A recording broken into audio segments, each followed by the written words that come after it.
This is HCTV.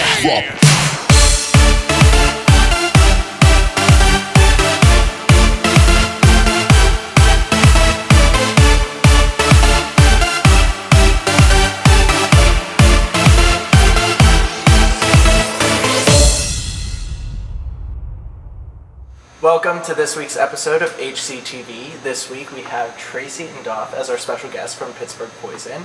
I first off want to congratulate her and her program on her recent 2015 World Championship in small co-ed dance. That's awesome. I know, we're so excited. That is awesome.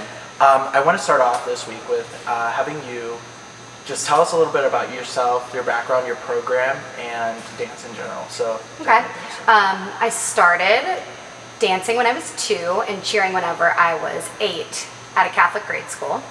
And after I was done cheering in grade school, I started coaching there. And that's actually how I met Kelly and Jen. Oh, awesome. We coached against each other at rival programs, but we've always had a great respect for each other, and we've become friends. We've been friends for many, many years now. So I went on, cheered in high school. After high school, went to the University of Pittsburgh, cheered there, was captain for 2 years. And started doing choreography from the time I was 14, and then as I worked up through college, I started doing choreography for some different camp companies across the country. And I knew then cheerleading was my #1 love, and I wanted to start a program of my own. All-Star started popping up in Pittsburgh, and that was what I wanted to do. So I started my own business, Pittsburgh Poison. I did it just by kind of a word-of-mouth thing. We had 64 cheerleaders to begin with, and we were strictly cheer. There was no dance. We started competing, and at the end of our first season, a couple of my kids came up to me and asked me if I would throw together a dance routine.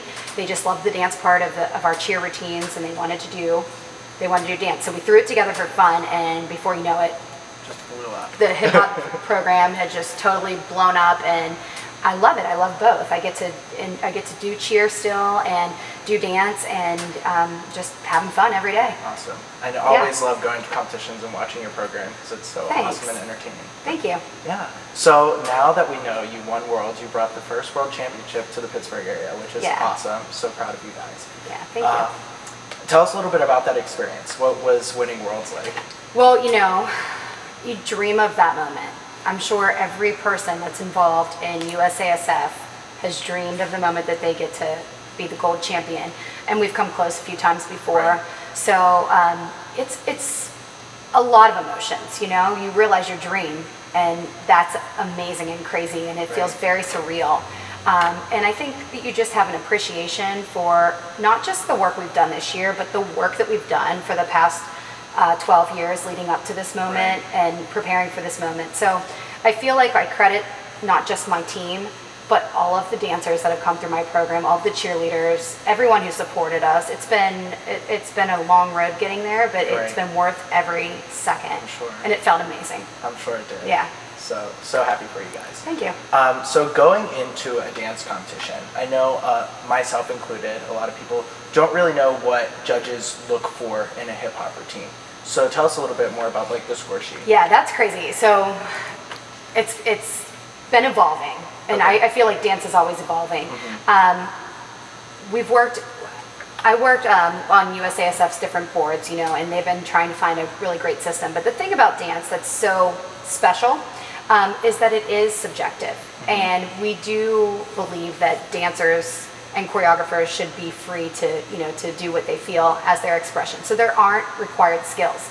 It's very different from cheer. Whenever you need to do X, Y, and Z to hit your points on the score sheet, and with dance, there isn't that guideline. So you still have the basic things that judges are looking for. They're looking for transitions. They're looking for visual effects. They're looking for wow factors and moments that really move them. For me as a judge, I also judge. I want something that makes me feel something. I want to be lost in the moment with those dancers. I want them to take me to their world, and I want to experience that with them. So I do tend to lean. I like the showman part of it, but I also, in my own gym, I am a stickler for I want spacing to be perfect. I want timing to be perfect. But there really isn't a formula. as there is in cheer. And I think that that again for me is nice to have both the structure of cheer where you know what you need to do, Right. and then also the unknown of dance. And the It's a nice balance. Yeah, that's awesome. So now that we know there's like kind of a difference, what, as a choreographer, is there a difference between choreographing for like a cheer dance section and a dance in general? Oh my gosh, yeah, 100%. So I love cheer dancing. Okay. It's like one of my favorite things to do, and I feel like that was always my strength as a cheerleader and now as a choreographer. And again, it's in cheer dance, I try to kind of push the boundary a bit. You Right. know, I want to look different. I don't want to look the same as everybody else, but there still are certain, you know, pictures that you want to make. With hip hop dance, I'm thankful to have my brother with me as a choreographer. He's really talented. He's younger than me, and he's really like, he's just really good, and he's able to do things that I'm not able to do anymore. But I think with hip hop dance, with choreography, you really need to be innovative, and you really need to keep learning and keep evolving, because hip hop dance especially, has just changed so much. It changes on a daily basis. That's awesome. I know I've personally seen Elizabeth Ford our high school cheer, like you choreographed their dance for the past couple been many years, right? yeah. So I always see them practicing here. I love watching their dance because thanks. it's so good and so Thanks. like creative and stuff. Yeah, I love doing that, and it's like I said, it's something that was a strength of mine as a cheerleader. I was never the best tumbler or the best stunter, but I was always really good at the dance part, and that was Right. my favorite part. So Yeah. now, you know, it's fun to be able to do that as a job. That's awesome. Well, I wanted to thank Tracy for coming here this week and letting us in a little bit on hip hop and dance in general. But thank you, and congratulations again to you and your program. Thanks so much. Thanks for And having me. Definitely. And we'll get right to our Twitter questions. Our first Twitter question for this week is from Mandy, and she's asking, when will the rest of our music be released? And that's a good question, Mandy. We just released Minnie's Mix for this season, and unfortunately the rest of our music is not set to be produced from the music producer until early September. So as soon as we get those mixes in, we'll let the teams hear it and we'll release it out to the public. So definitely. Thank you for tuning in to another episode of HCTV. Make sure you're hashtagging AskHCTV so we can get your questions from Facebook and Twitter on our future episodes.